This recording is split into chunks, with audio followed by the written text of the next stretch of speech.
अस्सलाम वालेकुम। अच्छा, टॉपिक का नाम है ओलिगोसैकेराइड, जो कि बहुत आसान और सिंपल सा टॉपिक है। एमडी कैट के लिहाज से देखते हैं कि ओलिगोसैकेराइड में किस तरह से एमसीक्यूज बन के आ सकते हैं। ओलिगोसैकेराइड बेसिकली ये 2 से 10 मोनोसैकेराइड के मिलने से जो बनता है वो दे आर कॉल्ड ओलिगोसैकेराइड है।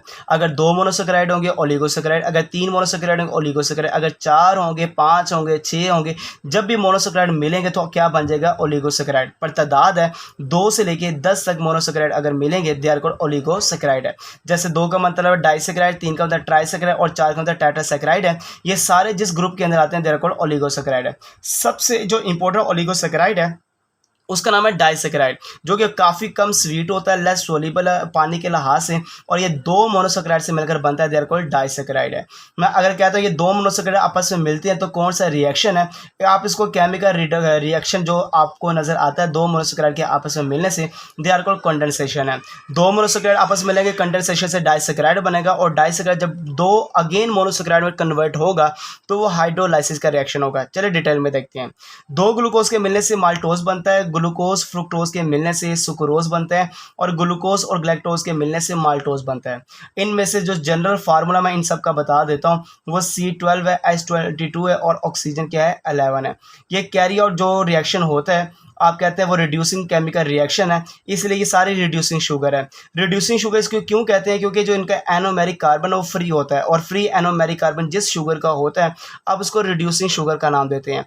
सारी जो मोनोसैकेराइड है वो रिड्यूसिंग शुगर है, क्योंकि उनका एनोमेरिक कार्बन क्या होता है?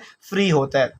इन सब डाइसैकेराइड के अंदर जो बॉन्ड होता है, जो मोनोसैकेराइड को आपस में जोड़ है, उसका नाम ग्लाइकोसिडिक बॉन्ड है। नॉर्मली जो बॉन्ड आपको नजर आता है वो कार्बन पहला होगा और चौथा कार्बन होगा, जिनका आपस में रिएक्शन करने के बाद ये डाइसैकेराइड बने हैं। पर कुछ एक ऐसी शुगर है जिसका नाम सुक्रोज है। सुक्रोज के अंदर एक पहला कार्बन होगा और दूसरा कार्बन होगा। ग्लूकोज और फ्रुक्टोज का जो आपस में कार्बन का रिएक्शन होगा वह पहला और दूसरा कार्बन होगा, ये याद रखिएगा। बाकी जितने भी डाइसैकेराइड होंगे जो मैंने आपको पढ़ानी है डिटेल में, उनमें पहला कार्बन और चौथा कार्बन इन्वॉल्व होगा, और यहाँ पे एक शुगर का पहला कार्बन होगा और दूसरी शुगर का कौन सा होगा? दूसरा कार्बन होगा।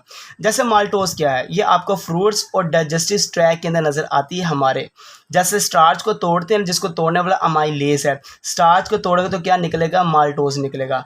माल्टोज आज पूरी इंडस्ट्री, ब्रूइंग इंडस्ट्री, जो कि आप कह सकते हैं कि अल्कोहल बनाने वाली जो ब्रूइंग इंडस्ट्री है, उनके अंदर माल्टोज को यूज़ किया जा रहा है, जिसमें ए ग्लूकोज ये है, ए ग्लूकोज ये है, दोनों आपस में मिलती है और बना देती है माल्टोज, जिसमें एक ग्लूकोज का अल्फा कार्बन 1 और दूसरे का चौथा जो कार्बन है आपस में रिएक्शन करता है, 1,4 रिएक्शन होता है और बना देते क्या? माल्टोज बना देती है। लैक्टोज मिल्क शुगर है, जो बहुत इंपॉर्टेंट सोर्स है एक एनर्जी का यंग मैमल्स के लिए, और लैक्टोज जिससे मिलकर बनता है वो ग्लूकोज है और ग्लैक्टोज है। जैसे ग्लैक्टोज जो कि आपके सामने पहला कार्बन और जो ग्लूकोज का चौथा कार्बन आपस में रिएक्शन करता है और बना देता है, जिसको कहते हैं लैक्टोज। इसी तरह जो सुक्रोज है मोस्ट अबंडेंट डाइसैकेराइड नेचर के लिहाज से है। अगर आप इसको तोड़ते हैं, हाइड्रोलाइज करते हैं, तो सुक्रोज के अंदर ग्लूकोज और फ्रुक्टोज निकलता है, और ये दोनों के दोनों मोस्ट कॉमन रिड्यूसिंग शुगर है, जिसका नाम क्या है? सुक्रोज, या ग्लूकोज और फ्रुक्टोज को भी कह सकते हैं ये रिड्यूसिंग शुगर है। जिसमें आप ये देख सकते हैं और ये देख सकते हैं, ये ग्लूकोज का पहला कार्बन है और जो फ्रुक्टोज है इसका दूसरा कार्बन है। तो कौन सा लिंकेज बना? 1,2 लिंकेज बना। यहाँ पे कौन सा लिंकेज बना? 1,4 लिंकेज बना। यहाँ पे कौन सा लिंकेज बना? 1,4 लिंकेज बना।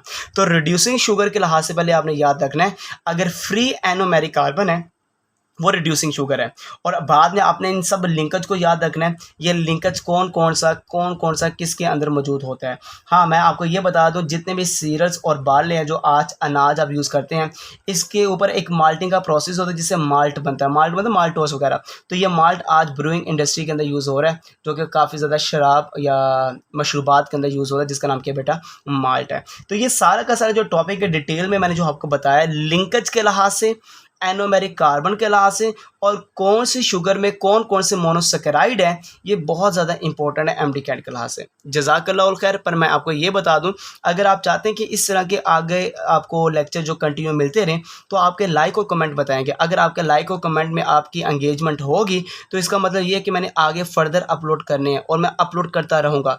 अगर आपकी कोई एंगेजमेंट नहीं है, कोई भी ऐसे आपने नहीं शो करवाया, इंटरेस्ट शो नहीं करवाया, तो लेक्चर छोड़ के आगे जो बीएस के लेक्चर्स हैं इंशाल्लाह वो मैं अपलोड करना स्टार्ट कर दूंगा। जज़ाकल्लाह खैर।